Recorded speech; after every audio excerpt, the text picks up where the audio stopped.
Η βάρδια είχε αρχίσει όπως όλες οι βάρδιες που ξεκινούν μετά τα μεσάνυχτα, με μια παράξενη αίσθηση ότι ο χρόνος απλώνεται και σβήνει μέσα στους διαδρόμους σαν να πρόκειται για μια ξεχασμένη παληρία.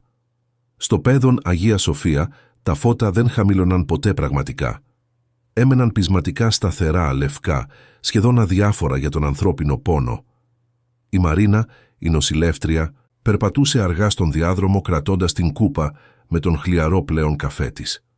Είχε χάσει τον λογαριασμό του πόσες ώρες στεκόταν όρθια. Το ένιωθε στα γόνατα, στους ώμους, ακόμη και στην καρδιά της. Δεν ήταν η πρώτη φορά που η κούραση γινόταν κινησμός. Κάποτε, πριν από χρόνια, βοηθούσε τους συνοδούς να ανάβουν κεράκια στο μικρό εκκλησάκι του νοσοκομείου. Τώρα απλώς περνούσε από μπροστά του χωρίς να ρίξει ούτε ματιά. Ήταν μια άμυνα, είχε πείσει τον εαυτό της. Δεν υπήρχε χώρος για ελπίδα όταν έβλεπες καθημερινά το σώμα να προδίδει την παιδική αθωότητα. Στο τέλος του διαδρόμου, στο δωμάτιο 214, βρισκόταν το παιδί. Ένα αγόρι 8 χρονών, αδύνατο σαν κλαδί, με μάτια που είχαν κλείσει εδώ και μέρες χωρίς κανείς να ξέρει πότε ή αν θα άνοιγαν ξανά. Το ατύχημα στο λιμάνι του Πειραιά ήταν ένα από αυτά που δεν ξεχώριζαν στις ειδήσεις. Μια διάσωση καθυστερημένη, μια πτώση στο νερό, λίγα δευτερόλεπτα παραπάνω χωρίς οξυγόνο. Και ύστερα η προσευχή μιας μάνας που εργαζόταν στη Θεσσαλονίκη και κατέβαινε μόνο τα Σαββατοκύριακα, κουβαλώντας μαζί της ένα σακίδιο γεμάτο αγωνία. Η Μαρίνα σταμάτησε μπροστά στην πόρτα, έσπρωξε ελαφρά, μπήκε. Οι οθόνες έκαναν τον γνώριμο ήχο τους, ένα λεπτό επαναλαμβανόμενο μπιπ που μάθαινες να αγνοείς, όπως αγνοείς τον ήχο της δικής σου ανάσας. Πλησίασε το παιδί, έλεγξε τα ζωτικά του, σημείωσε κάτι στο τάμπλετ. Όλα ίδια, όλα σταματημένα. Το βλέμμα της έπεσε στο παράθυρο. Από εκεί φαινόταν μια κομμένη φέτα ουρανού με γκρίζα σύννεφα που δεν έλεγαν να μετακινηθούν. Σκέφτηκε πως έτσι ένιωθε και εκείνη. Σαν σύννεφο που αρνείται να φύγει από φόβο μήπως αποκαλυφθεί ο ήλιος από κάτω. Γύρισε να φύγει όταν άκουσε βήματα στον διάδρομο, αργά, σταθερά, σαν να μην είχαν βιασύνη. Η νυχτερινή βάρδια σπάνια είχε επισκέπτες. Όσοι έρχονταν τα μεσάνυχτα, συνήθως έρχονταν με πανικό, δάκρυα, φωνές που έσπαγαν. Αυτά τα βήματα δεν είχαν τίποτα από αυτά. Ήταν σχεδόν ήρεμα. Βγήκε από το δωμάτιο και κοίταξε προς το βάθος. Ένας άντρας στεκόταν εκεί, τραβώντας απαλά το σκουρόχρωμο παλτό του γύρω από τους ώμους του. Δεν έμοιαζε με κάποιον από τους γιατρούς. Τα ρούχα του ήταν πολύ απλά, σχεδόν παλαιικά, και τα μαλλιά του έπεφταν ελεύθερα γύρω από το πρόσωπό του. Κρατούσε κάτι στο χέρι, ίσως ένα μικρό σακουλάκι, ίσως τίποτα σημαντικό. Το φως των λαπτήρων έπεφτε πάνω του, χωρίς να τον κάνει πιο οικείο. «Κύριε», είπε η Μαρίνα, με τον τόνο της να αφήνει να εννοηθεί πως η παρουσία του ήταν ανεπιθύμητη. «Δεν επιτρέπεται να κυκλοφορείτε στους θαλάμους χωρίς άδεια. Είναι κλειστή ώρα». Ο άντρας γύρισε αργά προς το μέρος της. Δεν χαμογέλασε, δεν απολογήθηκε, δεν έκανε καν κίνηση. Μόνο την κοίταξε. Και εκείνη ένιωσε μια ανεξήγητη στατικότητα να την διαπερνά, σαν απότομο κενό αέρος, ενώ βρίσκεσαι σε ασανσέρ. Η ματιά του δεν είχε τίποτα το διεισδυτικό ή το επιθετικό. Ήταν απλώς παρούσα. «Ψάχνετε κάποιο παιδί», συνέχισε, πιο σφιγμένη. «Αν είστε συγγενείς, πρέπει να περάσετε πρώτα από το γραφείο ασφαλείας». Ο άντρας κατέβασε για μια στιγμή το βλέμμα του, σαν να ξαναθυμόταν πού βρισκόταν. Ύστερα το σήκωσε και κοίταξε την πόρτα του 214. «Ήρθα. Να δω». «Να δείτε». Η φωνή της Μαρίνας άρχισε να εκνευρίζεται. «Να δείτε ποιον?» «Το παιδί στο 214. Το ξέρετε?» Δεν απάντησε αμέσως. Έκανε μόνο ένα βήμα προς το μέρος της, όχι απειλητικό, απλώς βήμα ανθρώπου που επιβεβαιώνει τον προορισμό του. «Δεν μπορείτε να μπείτε», είπε εκείνη πιο αποφασιστικά. «Είναι σε κρίσιμη κατάσταση. Δεν δεχόμαστε κανέναν». Ο άντρας σταμάτησε σε απόσταση αναπνοής. Για μια στιγμή η Μαρίνα σκέφτηκε ότι ίσως θα τη ζητούσε να κάνει ένα παραθυράκι, μια μικρή χάρη, όπως ζητούσαν συχνά συγγενείς που ήθελαν να αγγίξουν τα παιδιά τους για λίγο. Αλλά δεν ζήτησε. Μόνο έμεινε εκεί σαν να περιμένει το ίδιο της το στόμα να αποφασίσει κάτι. Η Μαρίνα ένιωσε τον παλμό της να ανεβαίνει. Όχι από φόβο, όχι ακριβώς. Από μια ανεξήγητη ενόχληση, σαν να την καθρέφτιζαν ξαφνικά. «Ακούστε, αν χρειάζεστε να καθίσετε, υπάρχει το σαλόνι αναμονής. Εδώ δεν...» «Το παιδί», είπε ο άντρας ήρεμα. Η φωνή του ήταν χαμηλή, βαθιά, χωρίς καμία προσπάθεια επιβολής. «Κοιμάται πολύ». Κάτι μέσα στη Μαρίνα έσπασε ελαφρά, ένα σχεδόν αόρατο ράγισμα. «Κοιμάται», επανέλαβε. «Δεν κοιμάται, κύριε. Είναι σε κόμμα». Εκείνος έγνεψε, σαν να είχε ακούσει κάτι που ήδη γνώριζε. Η Μαρίνα είχε φτάσει στα όρια της. «Ποιος είστε», είπε, αυτή τη φορά όχι αυστηρά, αλλά σχεδόν με κουρασμένη απελπισία.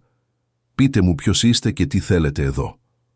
Ο άντρας κοίταξε για μερικά δευτερόλεπτα τις παλάμες του, σαν να άκουγε κάτι που δεν ακουγόταν, και ύστερα σήκωσε τα μάτια του προς εκείνη.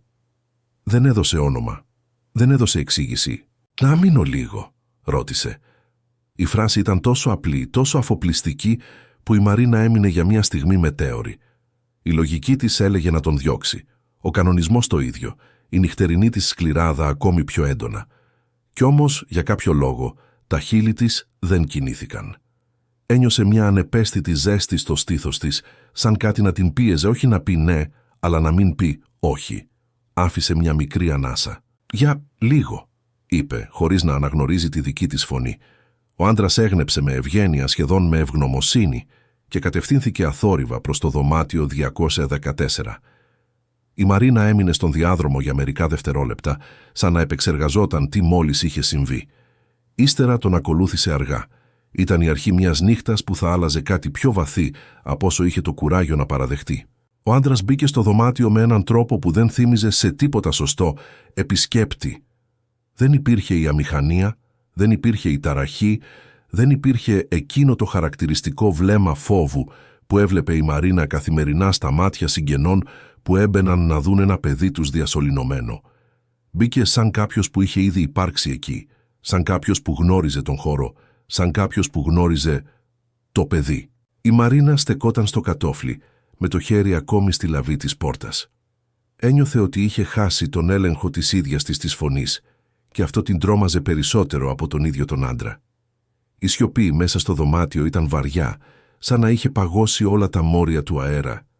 Μόνο τα μηχανήματα, απαράλλακτα, έσπαγαν τη σταθερότητα με το μονότονο, σχεδόν τελετουργικό μπίπ τους. Ο άντρας πλησίασε την κλίνη. Δεν άγγιξε τίποτα, ούτε καν τις κουρτίνες που έπεφταν στο πλάι σαν χλωμές πτυχές υφάσματος. Στάθηκε εκεί κοιτάζοντας το αγόρι. Η αναπνοή του παιδιού ήταν ανεπαίσθητη, σαν να ερχόταν από έναν μακρινό τόπο όπου ο χρόνος δεν ανήκε πλέον σε κανέναν. Τα βλέφαρά του ήταν βαριά, το πρόσωπό του οχρό, οι παλάμες του μικρές, σαν κάτι που έχει ξεχαστεί μέσα σε μια παλάμη μεγαλύτερη. Η Μαρίνα τον παρατήρησε. Η στάση του σώματός του δεν είχε καμία ένταση. Τα χέρια του έπεφταν στο πλάι χαλαρά. Το βλέμμα του δεν ήταν βλέμμα ανθρώπου που παρακολουθεί μια ιατρική περίπτωση. Ήταν κάτι πιο βαθύ, κάτι που η ίδια δεν μπορούσε να ονομάσει. Σαν να κοίταζε το παιδί όχι όπως ήταν τώρα, αλλά όπως ήταν πριν, και πώς θα μπορούσε να γίνει έπειτα. Η Μαρίνα προσπάθησε να φωνάξει μέσα της. «Βγες από το δωμάτιο, πάρε κάποιον γιατρό, κάνε κάτι». Αλλά κάτι πιο σταθερό, πιο γαλήνιο από κάθε εντολή, της έλεγε να περιμένει, να παρακολουθήσει, να δει. «Τον ξέρετε?» ρώτησε τελικά, η φωνή της τόσο χαμηλή που δυσκολευόταν η ίδια να την ακούσει. Ο άντρας δεν γύρισε προς το μέρος της αμέσως. Πήρε μια αργή ανάσα, εκείνη την ανάσα που παίρνουν οι άνθρωποι όταν στέκονται σε έναν τάφο ή σε μια πόρτα που δεν ξέρουν αν θα ξανανοίξει. «Έχουμε συναντηθεί», είπε ήρεμα, «αλλά όχι όπως νομίζετε». Η απάντηση όχι μόνο δεν βοήθησε, αλλά θόλωσε περισσότερο το τοπίο μέσα της. «Είναι παιδί», συνέχισε εκείνη, προσπαθώντας να διατηρήσει την ψυχραιμία της. «Παιδί που παλεύει. Δεν σας είδαμε να έρχεστε άλλοτε στο νοσοκομείο». Ο άντρας ακούμπησε απαλά το βλέμμα του στο παιδί για ακόμη μια στιγμή και ύστερα στράφηκε προς εκείνη. Εκείνη τη στιγμή, για λόγο που δεν μπορούσε να εξηγήσει, η Μαρίνα κατάλαβε, όχι με λογική, αλλά με μια εσωτερική διάβγεια, ότι ο άντρας δεν έλεγε ψέματα. Όχι επειδή ήταν πιστικός, αλλά επειδή δεν προσπαθούσε να πείσει. Υπήρχε εκείνη η παράξενη αντίφαση. Κάποιος τόσο απλός, που την ίδια στιγμή έμοιαζε να κουβαλάει βάθος μεγαλύτερο από τι χωρούσε στο δωμάτιο. Η Μαρίνα έκανε μερικά βήματα προς τα μπροστά, μη θέλοντας να τον αφήσει εντελώς μόνο. Ένα μέρος της προσπαθούσε να ξαναβρει την επαγγελματική της αυστηρότητα. «Θέλω να ξέρω κάτι», είπε. «Γιατί ήρθατε?» Ο άντρας κοίταξε ξανά το παράθυρο, εκεί όπου το πενιχρό φως των δρόμων της Αθήνας ανέβαινε μέχρι το τρίτο πάτωμα σαν ένας αχνός ποταμός. Έπειτα γύρισε προς εκείνη με μια σιωπή που έμοιαζε να λέει περισσότερα από τις λέξεις. «Ήρθα», είπε αργά. «Γιατί με περίμενε?» Η Μαρίνα ένιωσε την κοιλιά της να σφίγγεται. Ποιος? Το παιδί ή οι γονείς του? Η μητέρα του είναι στη Θεσσαλονίκη. Ο πατέρας... Σταμάτησε, συνειδητοποιώντας πως δεν είχε δει ποτέ πατέρα. «Δεν ξέρω». Ο άντρας δεν έδειξε έκπληξη, ούτε θλίψη, ούτε καν απορία. «Δεν χρειάζεται να ξέρεις όλα τα ονόματα για να καταλάβεις ποιος περιμένει», είπε. Η φράση ήταν τόσο παράδοξη που η Μαρίνα ένιωσε μια μικρή ενόχληση. «Προσέξτε», είπε πιο ψυχρά, «δεν είμαι εδώ για φιλοσοφίες, είμαι εδώ για να φροντίζω. Και ό,τι κάνουμε εδώ μέσα έχει συνέπειες. Αν πάθετε κάτι, αν κάνετε κάτι...» Ο άντρας την κοίταξε χωρίς αντίσταση. «Δεν θα κάνω κακό». Η Μαρίνα σταύρωσε τα χέρια μπροστά της, καθώς ένιωθε μια περίεργη ζάλη. Όχι στο σώμα, αλλά μέσα της. Ο άντρας δεν μιλούσε με τρόπο που να θυμίζει κανέναν που είχε γνωρίσει, και παρόλα αυτά δεν υπήρχε τίποτα ψεύτικο στο ύφος του. Η ατμόσφαιρα άλλαξε ξαφνικά. Κάτι στο φως έμοιαζε να απαλύνει, σαν οι λαμπτήρες να είχαν ελαφρύνει το βάρος τους. Ο άντρας πλησίασε λίγο το παιδί, χωρίς να αγγίξει ακόμη τίποτα. Η Μαρίνα τον παρακολουθούσε με μια περίεργη ανάσα που δεν μπορούσε να ελέγξει. Και τότε συνέβη κάτι που δεν θα ξεχνούσε ποτέ. Δεν έκανε απολύτως τίποτα. Κανέναν ήχο, καμία κίνηση, καμία επίκληση. Στεκόταν δίπλα στο παιδί, όπως στέκεται κάποιος που φυλάει έναν κόσμο που δεν βλέπουν οι άλλοι. Η Μαρίνα σκέφτηκε πως ίσως δεν θα έπρεπε να του είχε επιτρέψει την είσοδο, πως η έγκρισή της θα την κυνηγούσε. Αλλά κάτι της έλεγε ότι όλο αυτό δεν ήταν τυχαίο. Κάτι βαθύτερο που δεν είχε να κάνει με λογική. «Ξέρετε», είπε σπάζοντας η ίδια τη σιωπή, «εγώ δεν πιστεύω πια σε τίποτα από όλα αυτά. Σε προσευχές, σε θαύματα. Δεν λειτουργεί έτσι η ζωή. Δουλεύω χρόνια εδώ μέσα». Ο άντρας έγειρε ελαφρά το κεφάλι. «Και παρόλα αυτά, έμεινες». Η Μαρίνα πάγωσε. Δεν είχε απάντηση. Δεν είχε δικαιολογία. Ο άντρας γύρισε ξανά προς το παιδί, σαν να μην χρειαζόταν τίποτε άλλο. Η αναπνοή του ήταν ήρεμη. Το παιδί δίπλα του φαινόταν μικρότερο ακόμη, σαν να υπήρχε στην άκρη μιας διαδρομής που δεν είχε ολοκληρωθεί. Η Μαρίνα ήθελε να μιλήσει ξανά, να ρωτήσει, να βρει μια λογική εξήγηση, αλλά κάθε φράση που σχηματιζόταν στο στόμα της έσβηνε πριν καν υποθεί. Κάτι στην παρουσία εκείνου του άντρα, αυτή η απλή, σιωπηλή, σχεδόν αυτονόητη παρουσία, δεν έδινε χώρο για βιαστικές λέξεις. Τότε ήταν που της ήρθε η σκέψη, απρόσκλητη αλλά ξεκάθαρη. Δεν μοιάζει χαμένος, δεν μοιάζει επισκέπτης. Μοιάζει σαν να ανήκει εδώ περισσότερο από εμένα. Η σκέψη την τρόμαξε. Ο άντρας μετακίνησε ελαφρά το χέρι του, όχι για να αγγίξει το παιδί, αλλά για να σηκώσει μια άκρη από το σεντόνι που είχε γλιστρήσει. Το έκανε με την απαλότητα κάποιου που γνωρίζει ότι κάθε μικρή πράξη μπορεί να γίνει μια πράξη φροντίδας. Και τότε η Μαρίνα πρόσεξε ότι είχε σταματήσει να τρέμει. Δεν ήξερε πότε ακριβώς είχε τρέμει, ούτε πότε είχε σταματήσει. Αλλά η καρδιά της είχε αλλάξει ρυθμό. Ο άντρας ψιθύρισε κάτι. Δεν ακούστηκε ξεκάθαρα. Ή ίσως δεν ήταν λόγια, αλλά αναπνοή που πήρε μορφή. Η Μαρίνα ένιωσε μια ανεπαίσθητη ζέστη να ακουμπά το δωμάτιο, σαν ανάσα από μακρινό καλοκαίρι. Και εκείνη τη στιγμή, χωρίς να γνωρίζει το γιατί, έκανε ένα βήμα πίσω. Όχι από φόβο, αλλά από σεβασμό. Έναν σεβασμό που δεν είχε νιώσει εδώ και πολλά χρόνια. Ο άντρας δεν γύρισε προς το μέρος της. Δεν ζήτησε τίποτα. Απλώς στάθηκε δίπλα στο παιδί, σαν να κρατούσε μια θέση που δεν θα μπορούσε κανένας άλλος να κρατήσει.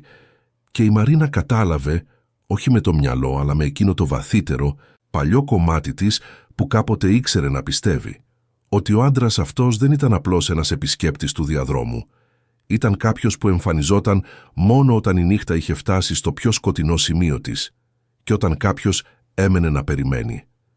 Η Μαρίνα στεκόταν στην πόρτα του θαλάμου κρατώντας ακόμη το σώμα της σε μια ημιαμυντική στάση, σαν να είχε μπει απρόσμενα σε έναν χώρο ιερότερο, από όσο είχε προετοιμαστεί να δεχτεί.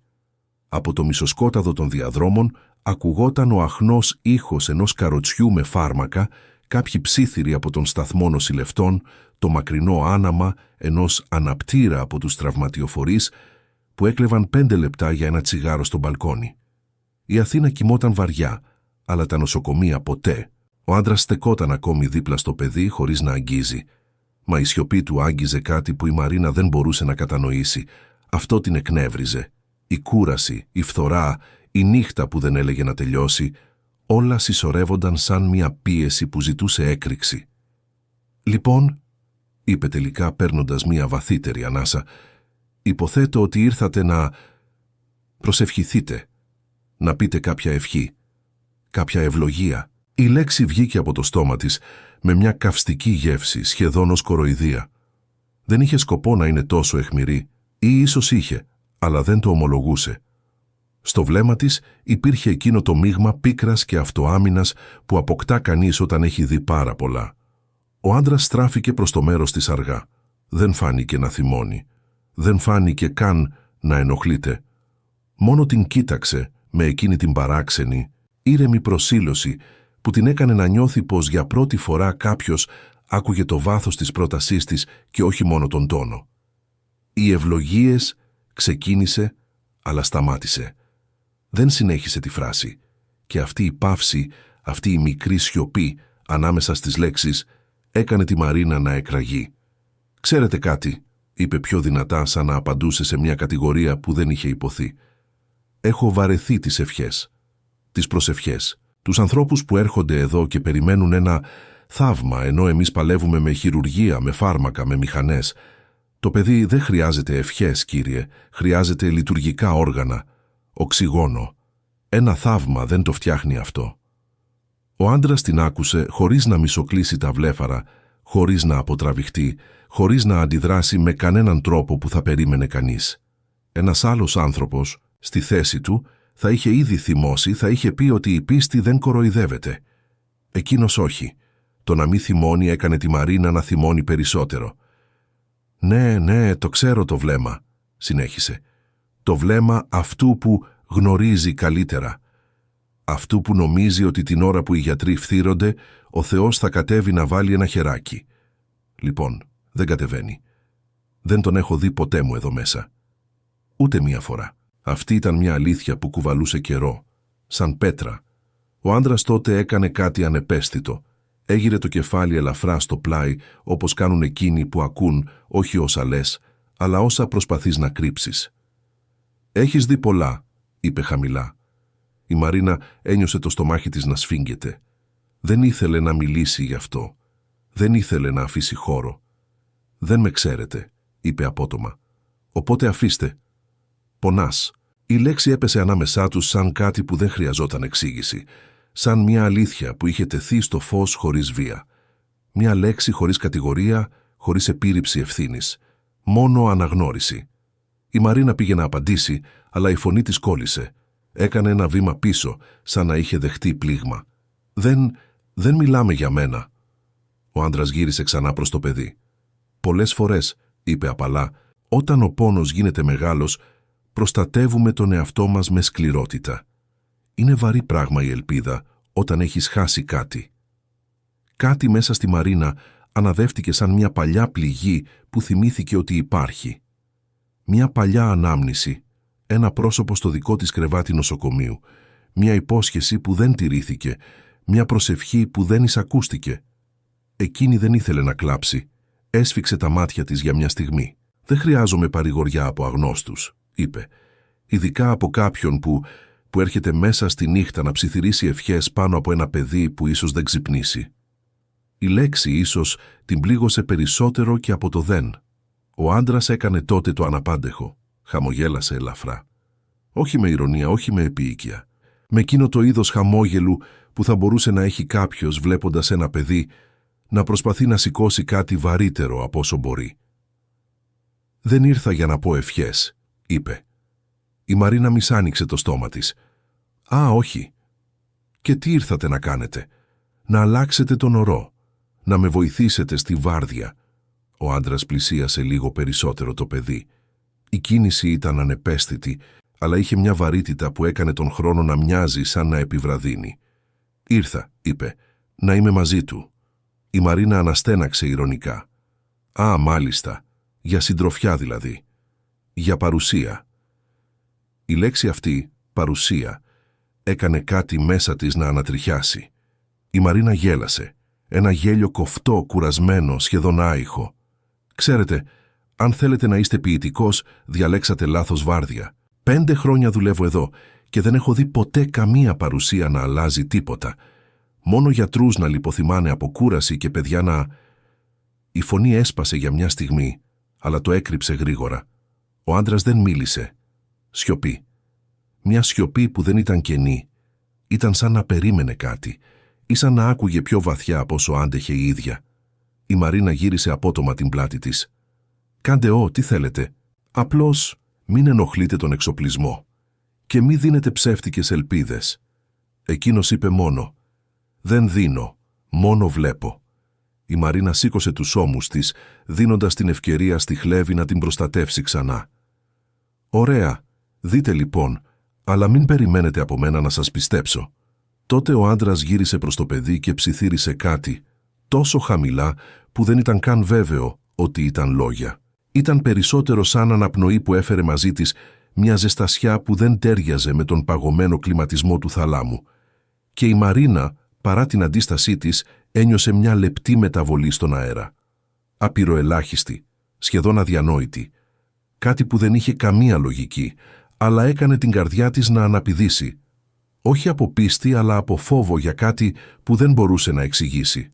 Έμοιαζε σαν ένα πρώτο, ανεπαίσθητο κάλεσμα.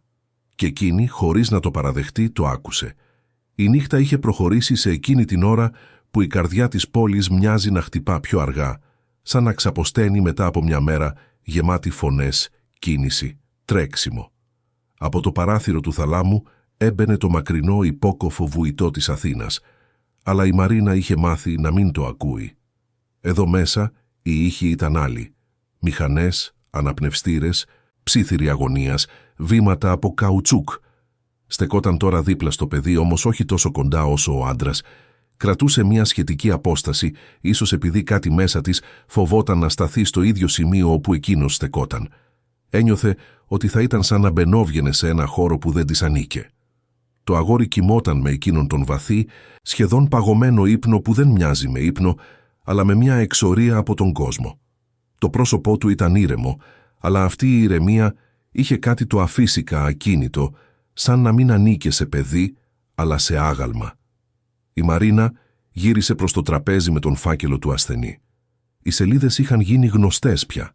Τα ίδια επίπεδα οξυγόνου, οι ίδιες γραμμές στο ηλεκτροεγκεφαλογράφημα, η ίδια παθολογία που οι γιατροί είχαν εξηγήσει ξανά και ξανά.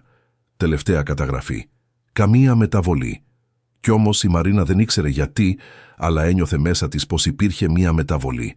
Όχι μετρήσιμη, όχι επιστημονική, κάτι άλλο. Ένα ανεπαίσθητο κάτι που της είχε κολλήσει στην πλάτη σαν μία παιδική ανάσα που δεν έχει χαθεί ακόμη.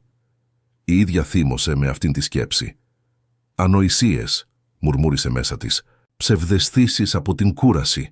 Έπρεπε να ξαναεστιάσει, να κάνει αυτό που ήξερε, να σταθεί στη γνώση της, στο καθήκον της, στην εκπαίδευσή της. Πλησίασε το παιδί, έλεγξε πάλι τον αναπνευστήρα, την ενυδάτωση, το μόνιτορ, όλα σταθερά, τίποτα παράξενο. Κι όμως όταν γύρισε το βλέμμα της στον άντρα, εκείνος συνέχιζε να κοιτά το παιδί όπως κοιτάζεις κάποιον που γνωρίζεις σε βάθος χρόνου, πέρα από γεγονότα, πέρα από καλώδια, πέρα από το σώμα. Η Μαρίνα βρήκε τη φωνή της. «Ξέρετε πώς έγινε?» ρώτησε, χωρίς να συνειδητοποιεί ότι η ερώτηση είχε φύγει από τα χείλη της σχεδόν από μόνη της. «Το ατύχημα, εννοώ». Ο άντρας έκανε μια μικρή κίνηση, σαν να την άκουγε όχι μόνο ακουστικά, αλλά σαν να διάβαζε κάτι βαθύτερο στην απορία της. «Πες μου», είπε ήρεμα, «εσύ πώς το κατάλαβες?» Η Μαρίνα για μια στιγμή ένιωσε μια αντίσταση. Δεν ήθελε να πει, δεν ήθελε να γίνει τρωτή. Κι όμως ήταν από εκείνες τις φορές που οι λέξεις βγαίνουν γιατί χρειάζονται να ακουστούν. Κάθισε στην άκρη μιας καρέκλας και κοίταξε το παιδί. Ήταν κοντά στο λιμάνι του Πειραιά, είπε αργά. Καλοκαίρι. Ήταν με έναν θείο. Νομίζω η μάνα του δούλευε βάρδια στη Θεσσαλονίκη και δεν μπορούσε να είναι μαζί του. Το παιδί έτρεχε και έπεσε στη θάλασσα, σε κάτι μεταλλικά σκαλιά. Το βρήκαν γρήγορα, αλλά όχι αρκετά γρήγορα. Ο άντρας άκουγε χωρίς να κουνά το βλέμμα του από το παιδί. Η Μαρίνα συνέχισε. Στα σημεία του λιμανιού, ξέρετε, τα νερά μοιάζουν ήρεμα, αλλά είναι παγιδευμένα. Δεν υπάρχει ρεύμα, δεν υπάρχει ζωή. Μοιάζουν καθαρά, αλλά έχουν βάρος, έτσι λένε οι ναυτικοί. Το νερό εκεί έχει βάρος. Δεν ήξερα ποτέ τι σημαίνει αυτό, αλλά τώρα νομίζω το καταλαβαίνω. Η φωνή της χαμήλωσε. Το παιδί δεν φώναξε, δεν πρόλαβε. Και μετά έμεινε έτσι. Ένα δάκρυ, μικρό, σχεδόν αόρατο, σχηματίστηκε στην άκρη του ματιού της. Το έπιασε αμέσως με την ανάστροφη της παλάμης της. Δεν ήθελε να φανεί. Ο άντρας γύρισε προς το μέρος της. Το βλέμμα του δεν είχε ήκτο, είχε αναγνώριση. «Όταν πέφτεις στο νερό», είπε ήρεμα, «υπάρχει μια στιγμή που οι ήχοι χάνονται, μια στιγμή απόλυτης σιωπής. Και εκεί, στο βάθος, πριν κανείς σε τραβήξει πίσω, ακούς κάτι που οι άλλοι δεν ακούν. Μια φωνή που σε καλεί, μια φωνή που λέει «Μη φοβάσαι». Η Μαρίνα ανασηκώθηκε λίγο στην καρέκλα ξαφνιασμένη. «Συγγνώμη, έτσι πως το ξέρετε αυτό?» Ο άντρας δεν απάντησε αμέσως. Κοίταξε το παιδί σαν να θυμόταν εκείνη την ίδια στιγμή. «Γιατί ήμουν εκεί?» είπε τελικά. Η Μαρίνα ένιωσε ένα ρίγος, όχι φόβου, αλλά εκείνης της περίεργης αίσθησης που έχει κανείς όταν κάτι ακατανόητο τον πλησιάζει χωρίς να μπορεί να το αποφύγει. Εκεί, στον Πειραιά, τη μέρα του ατυχήματος. Εκεί όπου ήταν το παιδί. Η απάντηση δεν ήταν ξεκάθαρη και ακριβώς γι' αυτό ήταν πιο βαθιά από μια απλή πληροφορία. Η Μαρίνα προσπάθησε να επανέλθει στην πραγματικότητα, να σταθεί σε στέρεο έδαφος. «Ξέρετε», είπε, σχεδόν με τόνο που ήθελε να γίνει επιθετικός, «αν ήσασταν εκεί, γιατί δεν κάνατε κάτι?» Ο άντρας έγειρε το κεφάλι απαλά. «Έκανα». Η Μαρίνα σταύρωσε τα χέρια της για αυτοπροστασία. Το παιδί έμεινε χωρίς οξυγόνο για λεπτά. Μεταφέρθηκε σχεδόν αναίσθητο. «Δεν μοιάζει με κάτι που...» «Σώθηκε». «Σώθηκε», είπε ο άντρας, «από αυτό που δεν βλέπεις». Η Μαρίνα τον κοίταξε σαν να πάλευε μεταξύ δυσπιστίας και μιας ανεξήγητης επιθυμίας να τον πιστέψει, έστω για μια στιγμή. «Το σώμα», είπε ο άντρας, «είναι ένας μόνο τρόπος να χαθεί κάποιος. Αλλά το παιδί δεν χάθηκε. Άκουσε. Κάποτε οι άνθρωποι ακούνε». Η Μαρίνα ένιωσε μια πίεση στο στήθος της. «Τι άκουσε?» ρώτησε χαμηλά, σχεδόν ψιθυριστά. Ο άντρας ακούμπησε το βλέμμα του στο αγόρι και εκείνη την στιγμή η φωνή του έγινε σχεδόν απλή, σχεδόν καθημερινή. «Το όνομά του». Η Μαρίνα αναρρίγησε. Δεν ήξερε γιατί, δεν ήξερε πώς, αλλά ένιωσε μέσα της κάτι να κινείται, μια μνήμη, μια παλιά ανάμνηση, ένα δικό της όνομα που είχε χαθεί κάπου μέσα σε θαλάμους και αναμονές. «Και αυτό τι σημαίνει?» ρώτησε με πιο τρεμάμενη φωνή. Ο άντρας στράφηκε προς εκείνη με έναν τρόπο σχεδόν ανθρώπινο, σχεδόν σπλαχνικό. Όταν κάποιος ακούει το όνομά του στο σκοτάδι, ξέρει ότι τον ψάχνουν. Η Μαρίνα ένιωσε το αίμα της να τραβιέται προς το κέντρο του σώματός της. Ήθελε να μιλήσει, αλλά δεν έβγαινε λέξη. Τότε ο άντρας πρόσθεσε «Το παιδί δεν είναι μόνο». Και η φωνή αυτή, ήρεμη, χωρίς έμφαση, έμοιαζε να φτάνει στα βάθη εκείνης της σιωπής του Πειραιά, εκεί που το παιδί είχε βυθιστεί, εκεί που ο χρόνος είχε σταματήσει. Η Μαρίνα ένιωσε, χωρίς να ξέρει γιατί, ότι αυτή η φράση δεν αφορούσε μόνο το παιδί.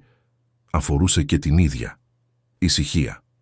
Όχι από εκείνες τις σκηνές, της γιατρού που σταματάει για λίγο η θόρυβη, τις καθημερινές. Ήταν μια ησυχία παχιά, σχεδόν χειροπιαστή, μια ησυχία που δεν άδειαζε τον χώρο, αλλά τον γέμιζε. Η Μαρίνα στεκόταν λίγο πιο πίσω, κοντά στο παράθυρο, ενώ ο άντρας έμενε δίπλα στο παιδί, σαν να κρατούσε μια θέση που κανείς άλλος δεν θα μπορούσε να πάρει. Ο θάλαμος φωτιζόταν από το ψυχρό, παγωμένο φως των μηχανών. Έξω, οι δρόμοι της Αθήνας είχαν σχεδόν αδειάσει. Το φως της λεωφόρου Αλεξάνδρας έμπαινε στο δωμάτιο σαν μακρινή λωρίδα από κάποιο άλλο σύμπαν. Μέσα σε αυτό το φως το παιδί έμοιαζε ακόμη πιο μικρό, σαν να είχε συρρικνωθεί από την προσπάθεια να κρατηθεί ανάμεσα στον ύπνο και στη ζωή. Η Μαρίνα ένιωθε τον παλμό της να βαραίνει. Δεν μπορούσε να αποφασίσει αν ήθελε να είναι μέσα στο δωμάτιο ή να το εγκαταλείψει. Η παρουσία του άντρα ήταν παράξενα απαιτητική, χωρίς να ζητά τίποτα. Ήταν σαν να την καλούσε να σταθεί απέναντι σε κάτι που δεν είχε το κουράγιο να δει εδώ και χρόνια. Εκείνος, με τα χέρια χαλαρά στο πλάι σαν να είχε έρθει να ακούσει και όχι να μιλήσει, κοίταζε το παιδί με τρόπο που δεν θύμιζε επισκέπτη. Θύμιζε άνθρωπο που έψαχνε να ακούσει έναν ψίθυρο που άλλοι δεν άκουγαν. Η Μαρίνα καθάρισε το λαιμό της, προσπαθώντας να ανακτήσει ένα είδος εξουσίας πάνω στη σκηνή. «Ξέρετε», είπε, «πολλοί γονείς κάνουν το ίδιο. Στέκονται έτσι σιωπηλοί, λες και ακούνε κάτι. Αλλά συνήθως είναι ο φόβος τους που κάνει θόρυβο. Τίποτα άλλο». Ο άντρας δεν αντέδρασε, δεν γύρισε, συνέχισε να κοιτάζει το παιδί. «Συγγνώμη αν σας χάλασα τη συγκέντρωση», πρόσθεσε εκείνη πικρά. «Απλώς δεν θέλω να δημιουργούνται φαντασιώσεις. Ο φόβος το κάνει αυτό. Δημιουργεί ήχους». Τότε εκείνος μίλησε, με μια φωνή χαμηλή σαν να έβγαινε από πηγάδι γεμάτο σιωπή. Καμιά φορά η σιωπή λέει περισσότερα από τον φόβο. Η Μαρίνα κάγχασε, αλλά αδύναμα. Δεν είχε πια την ίδια δύναμη για ηρωνία. «Και εσείς τι ακούτε τώρα?» ρώτησε. «Μπορείτε να μου το πείτε. Τι λέει αυτή η σιωπή?» Ο άντρας έγειρε λίγο προς το παιδί, όχι σαν γιατρός, όχι σαν θεραπευτής, αλλά σαν κάποιος που ακουμπάει το αυτί του σε μία πόρτα για να ακούσει κάτι από πίσω. «Λέει ότι δεν είναι ώρα να φύγει». Η Μαρίνα πάγωσε. Ήθελε να του φωνάξει. Ήθελε να του πει ότι δεν έχει δικαίωμα να λέει τέτοια πράγματα.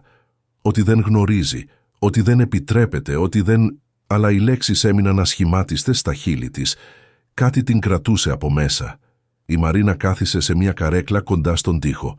Τα χέρια της έπεσαν στα γόνατα, κουρασμένα. Από εκείνη τη θέση έβλεπε και το παιδί και τον άντρα και την αντανάκλαση της δικής της μορφής στο τζάμι. Μια γυναίκα με σκουριασμένη ελπίδα, με μάτια που είχαν κουραστεί να βλέπουν χωρίς να πιστεύουν. «Ξέρετε», είπε ξανά, με φωνή που δεν έμοιαζε πια με τη δική της, αλλά με κάποιας νεότερης Μαρίνας που είχε εξαφανιστεί εδώ και χρόνια. «Κάποτε πίστευα κι εγώ. Όχι απαραίτητο σε θαύματα, αλλά σε κάτι, σε κάποιο νόημα». Αναστέναξε. Μέχρι που ένα βράδυ, σε έναν παρόμοιο θάλαμο. Η φράση έμεινε μισή, σαν να μην μπορούσε να βγει ολόκληρη. Ο άντρας είπε απαλά, «Δεν χρειάζεται να ολοκληρώσεις κάτι που ακόμα σε πονά». Η Μαρίνα γέλασε. Ένα μικρό στραβό γέλιο. «Είστε από αυτούς που μιλάνε με ενίγματα, Από αυτούς που βρίσκουν σημασίες σε κάθε λέξη». «Δεν είναι ένιγμα», απάντησε εκείνος. «Είναι απλότητα. Ο πόνος θέλει χώρο για να υποθεί, όχι πίεση». Η Μαρίνα τον κοίταξε προσεκτικά. Ήθελε να ξεσκεπάσει κάτι πίσω από το πρόσωπό του, αλλά όσο τον κοιτούσε, τόσο πιο άδειο από μάσκες έμοιαζε το βλέμμα του. «Και γι' αυτό ήρθατε», του είπε, «για να μας δώσετε χώρο, για να είστε μαζί με το παιδί». Έκανε μια μικρή κίνηση που θύμιζε νεύμα, αλλά δεν ήταν ακριβώς. «Για να θυμίσω σε αυτόν», είπε κοιτάζοντας το παιδί, «ότι δεν είναι μόνος μέσα στη σιωπή». Η Μαρίνα ένιωσε ένα ρήγμα να ανοίγει στο στέρνο της. Δεν ήξερε γιατί, αλλά οι λέξεις αυτές τη συγκλώνησαν περισσότερο από κάθε φωνή που είχε ακούσει στη ζωή της. Σήκωσε το χέρι για να σκουπίσει τον ιδρώτα από το μέτωπό της, μα διαπίστωσε ότι δεν ήταν ιδρώτας. Ήταν ένα δάκρυ, ένα μόνο, αλλά ήταν ήδη αρκετό για να νιώσει εκτεθειμένη. «Συγγνώμη», είπε σχεδόν αμήχανα, «δεν συνηθίζω να...» «Οι άνθρωποι δεν συνηθίζουν τη δική τους αλήθεια», είπε ο άντρας. Η Μαρίνα κατάπιε δύσκολα. Η ώρα περνούσε. Ησυχία, αναπνευστήρας, η ανάσα του άντρα, η ανεπαίσθητη ανάσα του παιδιού, η ανάσα της ίδιας, σαν τρεις διαφορετικές ζωές που διασταυρώνονταν για μια νύχτα. Και τότε, σχεδόν αυθόρμητα, η Μαρίνα έκανε την πιο απρόσμενη ερώτηση. «Αν το παιδί δεν...» Σταμάτησε. «Αν δεν τα καταφέρει, θα είστε εδώ». Ο άντρας την κοίταξε. Δεν χαμογέλασε, δεν λυπήθηκε. Μόνο κοίταξε. Και στην ηρεμία του βλέμματος εκείνου υπήρχε κάτι που δεν χωρούσε σε απάντηση. «Είμαι εδώ τώρα», είπε. «Και αυτό αρκεί». Η Μαρίνα ένιωσε μια περίεργη γαλήνη να τη διαπερνά, σαν βραδινός άνεμος που μπαίνει κάτω από πόρτα κλειστή για χρόνια. Κάθισε λίγο πιο μπροστά και δίχως να το καταλάβει, οι δύο του στάθηκαν κοντά στο παιδί, όχι σαν ξένοι, αλλά σαν άνθρωποι που μοιράζονται για πρώτη φορά την ίδια σιωπή. Μια σιωπή που δεν είχε φόβο, μόνο αναμονή.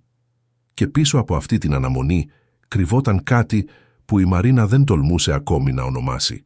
Μια υπόσχεση ότι κάτι ετοιμαζόταν να αλλάξει. Ίσως το παιδί, ίσως τον άντρα, ίσως εκείνη, ίσως και στους τρεις. Ο νυχτερινός φρουρός πέρασε στον διάδρομο με το αργό συρτό του περπάτημα. Η αντανάκλαση από τον φακό της ζώνης του έλαμψε για μια στιγμή στον μισόκλειστο θάλαμο, αλλά η Μαρίνα ούτε που γύρισε να κοιτάξει. Είχε ξεχάσει πόσες ώρες είχαν περάσει. Ένιωθε σαν να είχε παγιδευτεί μέσα σε μια νύχτα που δεν ακολουθούσε τον συνηθισμένο χρόνο, σαν να υπήρχε μια ρογμή στο ρολόι του νοσοκομείου. Ο άντρας στεκόταν ακόμη εκεί, δίπλα στο παιδί. Ακίνητος, ήρεμος, περίεργα προσιλωμένος σε κάτι που η ίδια δεν μπορούσε να δει ή να αντιληφθεί. Το φως των μηχανημάτων έριχνε πάνω του μια μηχανική λάμψη, κρύα, όμως το πρόσωπό του δεν φαινόταν ξένο μέσα σε αυτό το φως.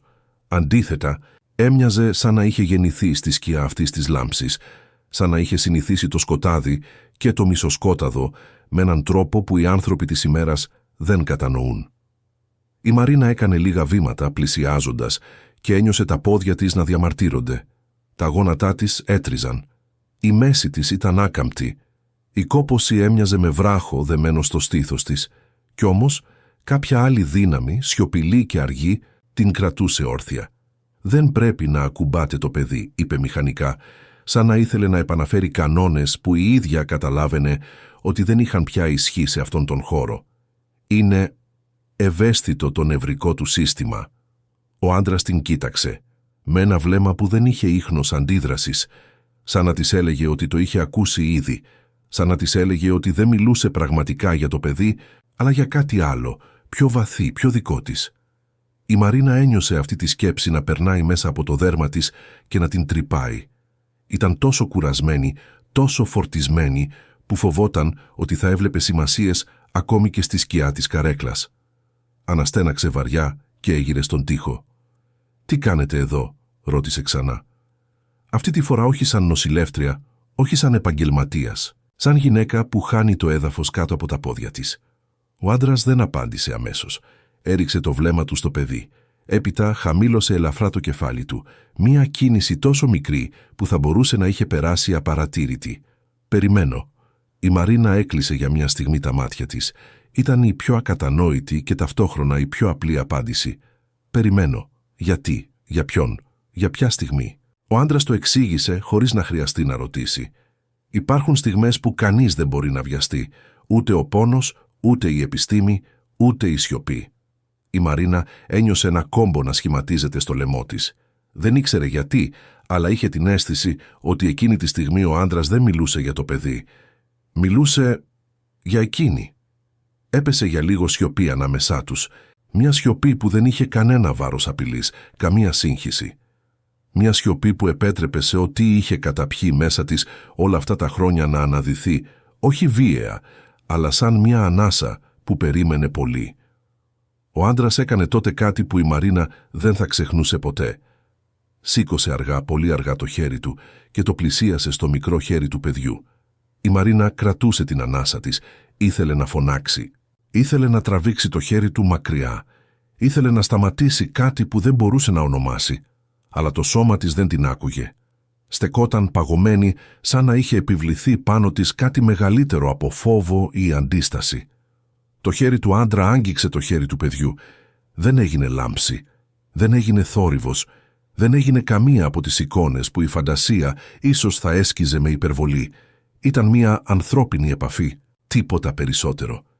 Τίποτα λιγότερο. Μόνο χέρι πάνω σε χέρι. Δέρμα σε δέρμα. Ζεστασιά πάνω σε δροσιά. Αλλά η Μαρίνα ένιωσε κάτι να αλλάζει στον αέρα, σαν να είχε μπει μέσα στο δωμάτιο μια ανάσα θερμή, σχεδόν ανεπαίσθητη, σαν να είχε φτάσει από μακριά, από μια άλλη θάλασσα, από έναν άλλο χρόνο. Και τότε ο ήχος του μόνιτορ άλλαξε σχεδόν ανεπαίσθητα. Μια μονάχα μακρύτερη ανάσα. Ένα μικρό, τόσο μικρό αλλά υπαρκτό κύμα στα ηλεκτρικά μοτίβα. Η Μαρίνα παγώνει. Σκύβει μπροστά, πλησιάζει, κοιτάζει, Τα ζωτικά του παιδιού δεν άλλαξαν ριζικά. Δεν υπήρξε θαύμα με την απλοϊκή έννοια, αλλά η αναπνοή του άλλαξε. Μια μικρή, βαθύτερη εισπνοή. Μια απόπειρα. Μια κίνηση. Το παιδί για πρώτη φορά μετά από μέρες προσπάθησε να αναπνεύσει μόνο του. Η Μαρίνα πήγε να φωνάξει τον γιατρό. Πήγε να πει στον άντρα «Φύγετε, μην τον ταράζετε». Πήγε να αρπάξει τον αναπνευστήρα, αλλά το σώμα της έμεινε ακίνητο. Και τότε άκουσε τη φωνή του άντρα, απαλή όπως ένα χάδι πάνω σε βρεγμένη άμμο. «Μη φοβάσαι». Τα μάτια της βούρκωσαν πριν καν το καταλάβει. «Δεν καταλαβαίνω», ψιθύρισε. «Δεν χρειάζεται να καταλάβεις, μόνο να δεις». Η Μαρίνα, χωρίς να ξέρει γιατί, κάθισε στην καρέκλα. Ένιωσε τα πάντα μέσα της να ταλαντεύονται. Ο κόσμος που είχε χτίσει από σκληρότητα και λογική έτριζε. Ο άντρας έμεινε με το χέρι του πάνω στο χέρι του παιδιού, σαν να κρατούσε την πρώτη φτερούγα ενός πουλιού που πάλευε να ξανασηκωθεί. Και τότε, για πρώτη φορά το παιδί αναστέναξε. Ένας σχεδόν αμεληταίος ήχος, αλλά υπαρκτός, ζωντανός. Η Μαρίνα ένιωσε έναν λυγμό να ανεβαίνει από μέσα της. Ένα λυγμό που είχε θαυτεί χρόνια. Ο άντρας δεν είπε τίποτα άλλο. Δεν έκανε τίποτα άλλο, δεν ζήτησε τίποτα. Μόνο άφησε το παιδί να αναπνεύσει και άφησε τη σιωπή να μιλήσει για όσα δεν μπορούσαν ακόμη να υποθούν. Και από εκείνη τη στιγμή η Μαρίνα ήξερε, χωρίς να ξέρει πώς, χωρίς να ξέρει γιατί, ότι αυτή η νύχτα είχε μόλις αλλάξει κατεύθυνση και δεν θα γύριζε πίσω. Το πρώτο σημάδι δεν ήταν ο ήχος, ήταν η ανάσα. Η Μαρίνα είχε μάθει να αναγνωρίζει κάθε ανεπαίσθητη διαφορά, εκείνη την ανεμπόδιστη ροή, εκείνη τη ρηχή εισπνοή, εκείνη την πνιχτή προσπάθεια για αέρα που συνήθως οδηγούσε μόνο σε νέο φόβο. Ήξερε πότε ήταν μηχανική, πότε ήταν αντανακλαστική, πότε ήταν απλός θόρυβος, αλλά αυτό δεν ήταν θόρυβος, ήταν μια ανάσα αληθινή, ανθρώπινη, ζεστή, μια ανάσα που δεν ερχόταν από καλώδια ή σωλήνες, μια ανάσα που έσπαγε την ευθεία γραμμή της μηχανής με μια μικροσκοπική, σχεδόν ντροπαλή καμπύλη. Το παιδί εισέπνευσε, μόνο του. Ο άντρας, που στεκόταν ακόμη πλάι στην κλίνη, με το χέρι του ακουμπισμένο στο μικρό χέρι του παιδιού, δεν κινήθηκε ή έμοιαζε να μην κινείται, σαν όλος ο κόσμος να είχε σταματήσει και όμως εκείνος να συνέχιζε να υπάρχει μέσα σε ένα άλλο ρεύμα χρόνου. Η Μαρίνα κρατούσε την ανάσα της τόσο σφιχτά που για μια στιγμή νόμισε πως θα λιποθυμήσει. Έσκυψε μπροστά, πλησίασε, κοίταξε τα ζωτικά. Ναι, κάτι είχε αλλάξει. Μικρή μεταβολή κορεσμού οξυγόνου. Ανεπαίσθητη κίνηση στα βλέφαρα. Μια προσπάθεια, σαν σύσπαση στον μη του προσώπου. Μια ζωή που θυμόταν ξαφνικά τον δρόμο της. «Αυτό», ψιθύρισε. Δεν μπορούσε να ολοκληρώσει τη φράση. Η φωνή της έτρεμε. Ο άντρας στράφηκε προς το μέρος της. Ήρεμα. Όχι με έκπληξη. Όχι με θρίαμβο. Όχι με χαρά θαύματος. Σαν να έβλεπε απλώς κάτι που ήταν αναμενόμενο. «Ξυπνάει», είπε. Η Μαρίνα έκανε 2 βήματα, έβαλε το χέρι της μπροστά από το στόμα της, ένα αντανακλαστικό της στιγμής, σαν να προσπαθούσε να συγκρατήσει μια φωνή που ήθελε να ουρλιάξει.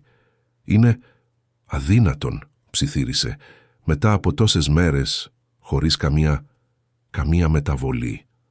Ο άντρας έγειρε λίγο το κεφάλι του. «Η ζωή δεν ακολουθεί πάντα τη δική μας μέτρηση». Η Μαρίνα ήθελε να απαντήσει.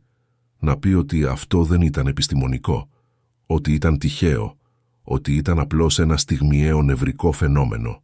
Αλλά το παιδί, ακριβώς εκείνη τη στιγμή, κινήθηκε πάλι. Τα βλέφαρά του έτρεμαν σαν λεπτές κουρτίνες που προσπαθούν να σηκωθούν στον άνεμο. Τα δάχτυλά του συσπόνταν απαλά, σχεδόν ανεπαίσθητα, σαν να αναζητούσαν κάτι στο σκοτάδι. Και η ανάσα έγινε βαθύτερη. Η Μαρίνα έκανε το αδύνατο. Έβαλε τα χέρια της στο πρόσωπο και έμεινε ακίνητη, σαν παιδί που φοβάται να κοιτάξει το φως. Ο άντρας έκανε τότε κάτι σχεδόν αόρατο. Άφησε απαλά το χέρι του παιδιού, όχι απότομα, αλλά σαν να παρέδιδε τη στιγμή στο ίδιο το παιδί, σαν να του έλεγε «Τώρα μπορείς». Το παιδί πήρε μια εισπνοή, καθαρή, άδολη, σαν πρώτη μέρα στον κόσμο. Και τότε τα βλέφαρά του άνοιξαν. Όχι ολόκληρα, σαν χαραμάδα, αλλά ήταν αρκετό. Η Μαρίνα έμεινε στήλη άλατος.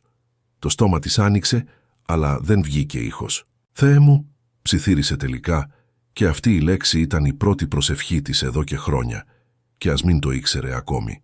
Το παιδί κοίταξε προς τα πάνω. Τα μάτια του ήταν θολά, κουρασμένα, γεμάτα από εκείνο το βάθος ανθρώπου που επιστρέφει από μια μακρινή ακτή.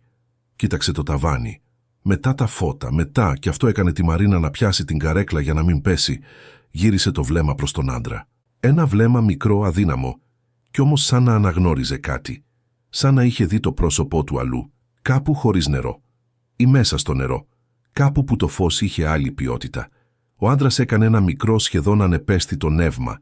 Ένα νεύμα παρηγορητικό, όχι επιβλητικό, όχι θριαμβευτικό, απλώς τρυφερό. Το παιδί αναστέναξε και τα μάτια του έκλεισαν ξανά, όχι από βύθιση, αλλά από κόπωση. Ήταν πια ξύπνιο μέσα στον ύπνο του. Ήταν εδώ. Η Μαρίνα τινάχτηκε. Έτρεξε μηχανικά προς την πόρτα. «Πρέπει να φωνάξω τον γιατρό. Πρέπει να...» Η φωνή του άντρα την σταμάτησε, χωρίς να φωνάξει. «Άφησέ τον λίγο ακόμα. Δεν χρειάζεται φόβος, μόνο αναπνοή». Η Μαρίνα γύρισε. Εκείνη τη στιγμή κάτι μέσα της κατέρευσε. Όχι από αδυναμία, από αλήθεια. «Δεν... καταλαβαίνω», είπε. Ο άντρας την κοίταξε. Όχι με μυστήριο, όχι με δύναμη. Με εκείνο το ανθρώπινο ήρεμο βλέμμα που σε ξεγυμνώνει χωρίς να σε κρίνει. «Δεν ήρθα να κάνω θόρυβο», είπε. «Ήρθα να είμαι εδώ. Μόνο αυτό». Η Μαρίνα, για πρώτη φορά στη ζωή της μέσα σε νοσοκομείο, ένιωσε ότι δεν ήταν εκείνη υπεύθυνη για τα πάντα. Ότι κάποιος άλλος κρατούσε ένα βάρος που εκείνη δεν μπορούσε να σηκώσει. Το παιδί ανασάλεψε ξανά. Ένα μικρό χαμόγελο, όχι πλήρες, όχι καθαρό, αλλά υπαρκτό, σχηματίστηκε στις άκρες των χειλιών του, σαν να ένιωθε ζεστασιά, σαν να ένιωθε κάποιο χέρι, ακόμη κι αν δεν το άγγιζε πια. Η Μαρίνα δεν μπορούσε να αποσπάσει το βλέμμα της. «Αυτό», ψιθύρισε, «αυτό είναι...» Ο άντρας ολοκλήρωσε τη φράση της, όχι με υπερβολή, όχι με έμφαση, αλλά με μια ηρεμία που έκανε την καρδιά της να συσπαστεί. «Είναι ζωή». Η Μαρίνα δάκρυσε. Δεν το έκρυψε. Δεν μπορούσε. Και το πιο τρομακτικό, αλλά και το πιο αληθινό, ήταν ότι για πρώτη φορά στη ζωή της δεν ένιωθε αδύναμη επειδή έκλαιγε. Εκείνη τη στιγμή ο άντρας έκανε ένα βήμα προς το παράθυρο. Όχι για να φύγει, όχι ακόμη, αλλά σαν να προετοιμαζόταν, σαν κάποιος που γνωρίζει ότι η στιγμή τελείωσε. Όχι η νύχτα, όχι η ιστορία, η στιγμή. Η Μαρίνα ένιωσε κάτι μέσα της να την τραβάει προς αυτόν, όχι για να τον σταματήσει, αλλά για να τον ρωτήσει κάτι που δεν είχε ακόμα υποθεί. Η ανάσα της έτρεμε. «Είσαι...» Σταμάτησε. Δεν τόλμησε τη λέξη. Ο άντρας γύρισε προς το μέρος της. Τα μάτια του είχαν μια γαλήνη που δεν άνοικε σε κανέναν άνθρωπο που είχε γνωρίσει ποτέ. Αλλά δεν είπε ποιος ήταν. Ούτε αρνήθηκε. Ούτε επιβεβαίωσε. Μόνο είπε. «Να μην φοβάσαι το φως όταν έρχεται. Ακόμα και όταν μοιάζει ξένο». Και εκείνη τη στιγμή η Μαρίνα κατάλαβε ότι ο φόβος της δεν ήταν το σκοτάδι. Ήταν το φως. Το φως που ερχόταν αργά, αθόρυβα, μέσα από την ανάσα ενός παιδιού που είχε ξυπνήσει. Η Μαρίνα βγήκε για μια στιγμή στον διάδρομο για να πάρει αέρα. Το νοσοκομείο τη νύχτα είχε μια παράξενη μυρωδιά. Απολυμαντικό ανακατεμένο με κάτι πιο ανθρώπινο. Κάτι που δεν έμπαινε ποτέ σε λίστα υγειονομικού υλικού. Ίσως η κούραση, ίσως ο φόβος, ίσως η μνήμη όσων συνέβησαν και όσων δεν συνέβησαν ποτέ. Στήριξε το κεφάλι της στον τοίχο και έκλεισε τα μάτια. Ήθελε να ξεχάσει ό,τι είχε γίνει, να το βάλει σε ένα σιρτάρι, να το κλειδώσει, να πει στον εαυτό της πως ήταν παραισθήσεις από την εξάντληση. Αλλά δεν μπορούσε. Το παιδί είχε αναπνεύσει μόνο του. Είχε ανοίξει τα μάτια. Είχε αναγνωρίσει. Όχι, δεν πρέπει να το πει αυτό. Δεν πρέπει καν να το σκεφτεί. «Η επιστήμη πρώτα», μουρμούρισε. «Οι διαδικασίες, τα δεδομένα». Κι όμως το σώμα της έτρεμε.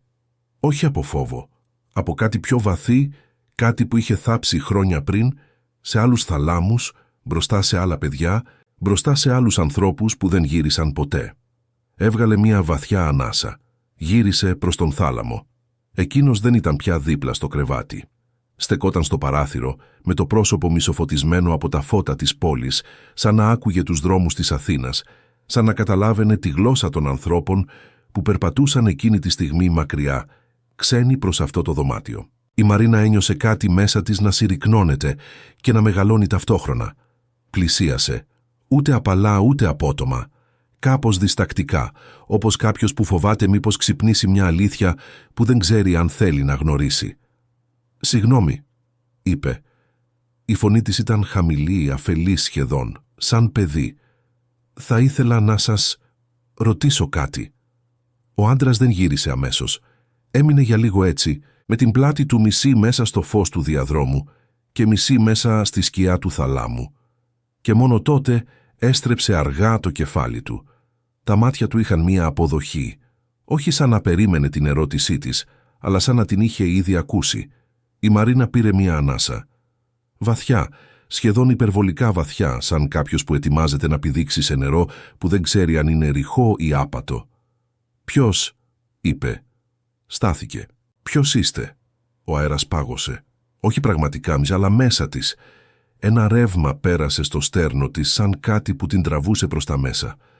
Ο άντρας την κοίταξε, χωρίς να ανασένει πιο βαριά, χωρίς να αλλάζει το βλέμμα του.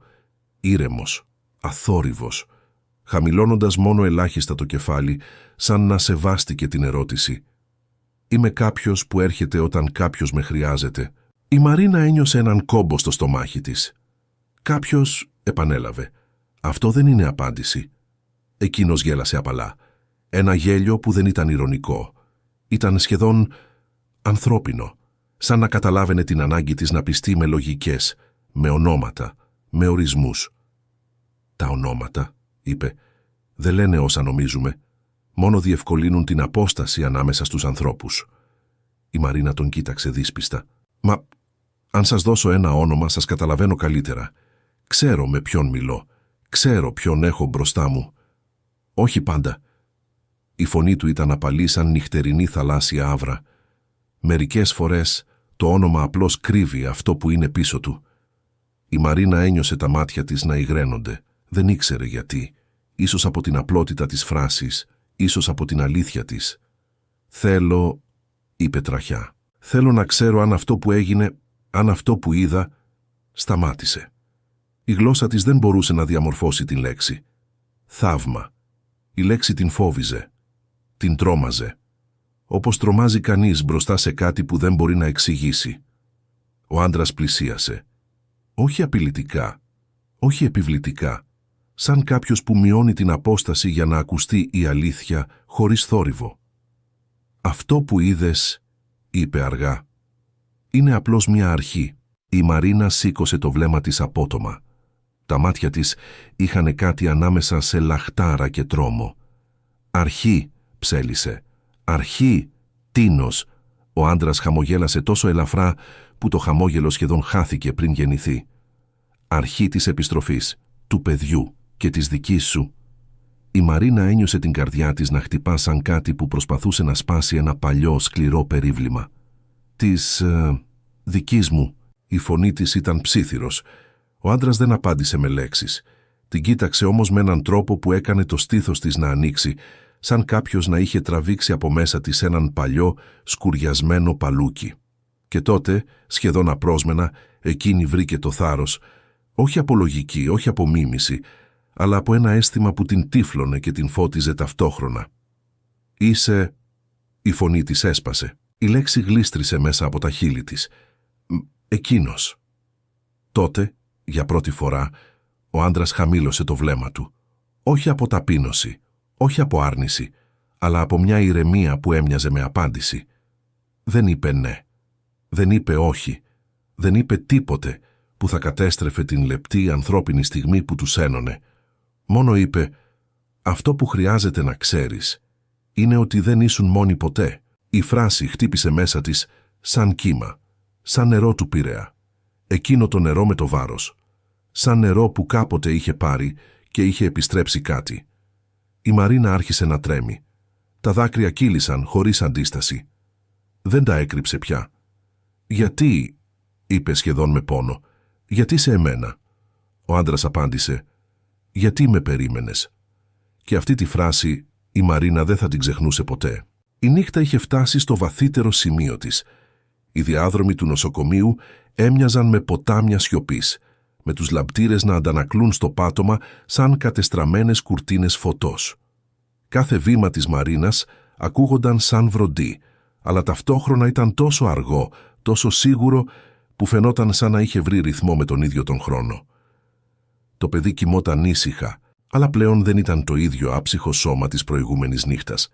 Υπήρχε μια λεπτή, ανεπαίσθητη ζωή σε κάθε αναπνοή, σε κάθε συστολή των μειών, σε κάθε μικρό διστακτικό τρεμούλιασμα των χεριών του. Η Μαρίνα δεν είχε ξαναδεί κάτι τέτοιο, ούτε στη σχολή, ούτε στα χρόνια εργασίας της. Ο άντρας στεκόταν ακόμα δίπλα του, με την ίδια ηρεμία που έμοιαζε να κρατά ολόκληρο τον χώρο από το να καταρρεύσει. Το χέρι του έγερνε ελαφρά πάνω από την παλάμη του παιδιού, σαν να κρατούσε όχι το σώμα, αλλά την ουσία του. Η παρουσία του δεν απαιτούσε πίστη, δεν επέβαλε θαύμα.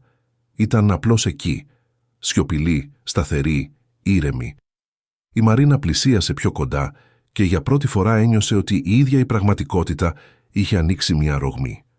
Μια λεπτή σχισμή μέσα στο συνηθισμένο, μέσα στην κούραση και τον σκεπτικισμό της. Ένιωσε μια ανατριχύλα που ξεκίνησε από το στήθος της και κατέβηκε μέχρι τα δάχτυλα των ποδιών της, σαν να περνούσε ηλεκτρισμός μέσα της.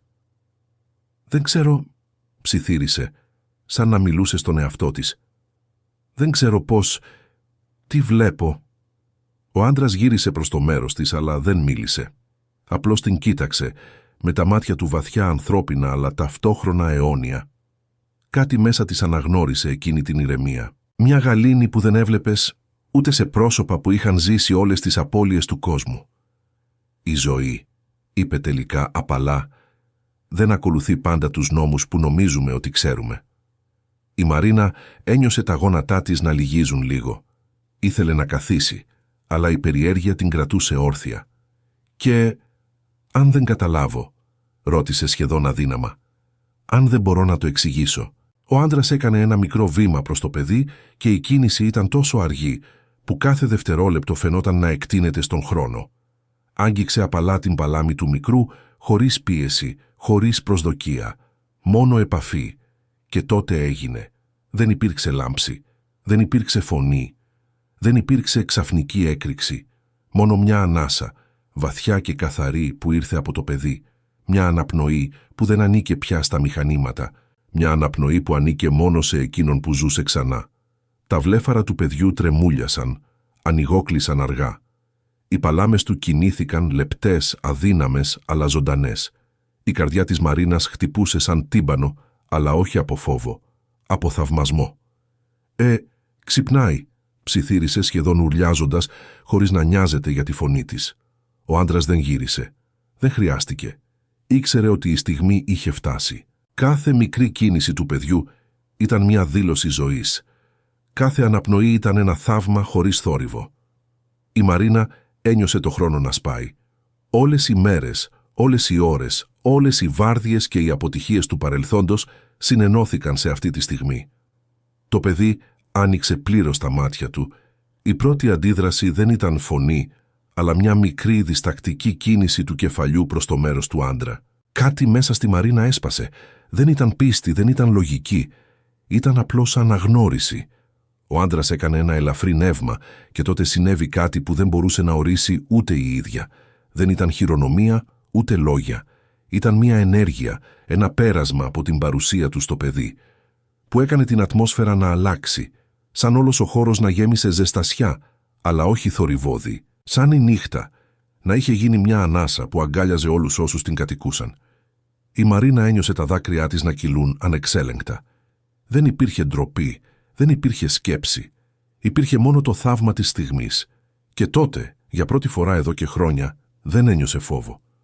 Το παιδί άνοιξε τα μάτια του ξανά. Κοίταξε γύρω του, είδε την νοσοκόμα, είδε τα φώτα, είδε τα μηχανήματα. Κοίταξε ξανά και τα μάτια του βρήκαν τον άντρα. Ένα βλέμμα γεμάτο απορία, φόβο και ξαφνικά ανακούφιση. Ο άντρας δεν είπε τίποτα. Στάθηκε εκεί, ήρεμος, ήσυχος, σαν να επιβεβαίωνε ότι η ζωή μπορούσε να επιστρέψει, ότι η ελπίδα μπορούσε να υπάρξει ακόμα. Η Μαρίνα πλησίασε, κρατώντας την αναπνοή της. Δεν ήξερε τι να κάνει, τι να πει. Απλώς έσκυψε και έπιασε απαλά το χέρι του παιδιού. «Είσαι καλά?» ρώτησε. Η φωνή της ήταν σχεδόν διστακτική, αλλά γεμάτη ζεστασιά. Το παιδί προσπάθησε να χαμογελάσει. Μία μικρή κίνηση, αδύναμη αλλά αληθινή. Η Μαρίνα κοίταξε τον άντρα και για πρώτη φορά είπε χωρίς φόβο τη λέξη που φοβόταν τόσο καιρό. «Θεέ μου...» Ο άντρας δεν απάντησε. Δεν χρειάστηκε. Μόνο στάθηκε εκεί, σιωπηλός, παρόν.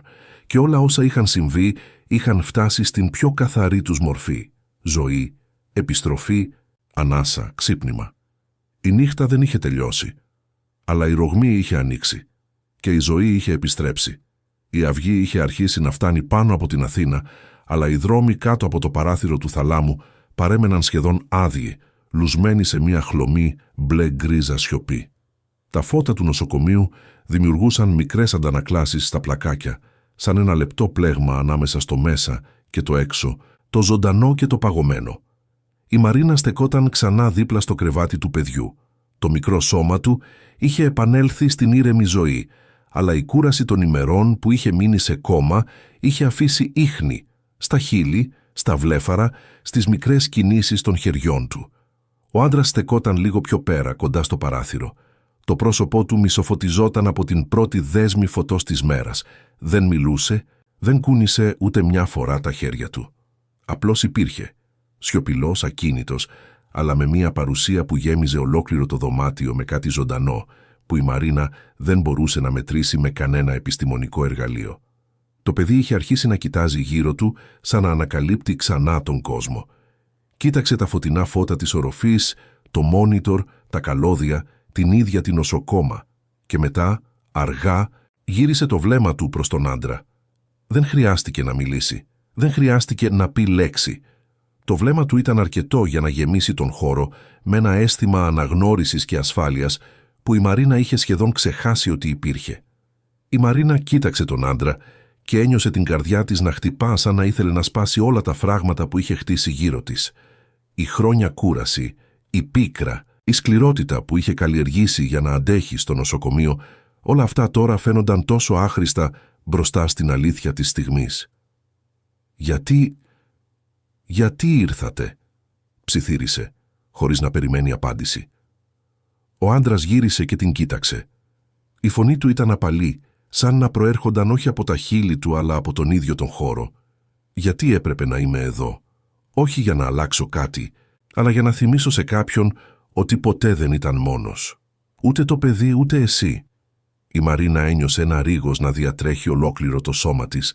Οι λέξεις του δεν ήταν διδακτικές, δεν ήταν εντολές, δεν ήταν προφητεία. Ήταν απλώς μία επιβεβαίωση, μία παρουσία που υπενθύμιζε ότι η ζωή μπορεί να επιστρέψει με τον πιο ήρεμο τρόπο, χωρίς φωνές, χωρίς λάμψεις, χωρίς θόρυβο. Το παιδί τέντωσε το χέρι του και ο άντρας χαμήλωσε τα μάτια του, σαν να άφηνε τη στιγμή να ολοκληρωθεί. Το χέρι τους συναντήθηκε ελαφρά, χωρίς πίεση. Ένα μικρό άγγιγμα που δεν ήταν πια θαύμα όπως το φαντάζεται κανείς στις ιστορίες, αλλά κάτι πιο βαθύ, μια μεταφορά, μια γέφυρα ανάμεσα στην αδυναμία και τη ζωή. Η Μαρίνα παρατηρούσε σιωπηλή με τα μάτια γεμάτα δάκρυα. Για πρώτη φορά εδώ και χρόνια ένιωσε ότι η ζωή μέσα στο νοσοκομείο μπορούσε να έχει ένα είδος αγνής ευθύτητας. Κάτι πέρα από το καθήκον, πέρα από τους κανονισμούς, πέρα από τη λογική. Ο άντρας έκανε ένα βήμα προς το παράθυρο. Δεν την κοίταξε. Δεν έλεγε τίποτα.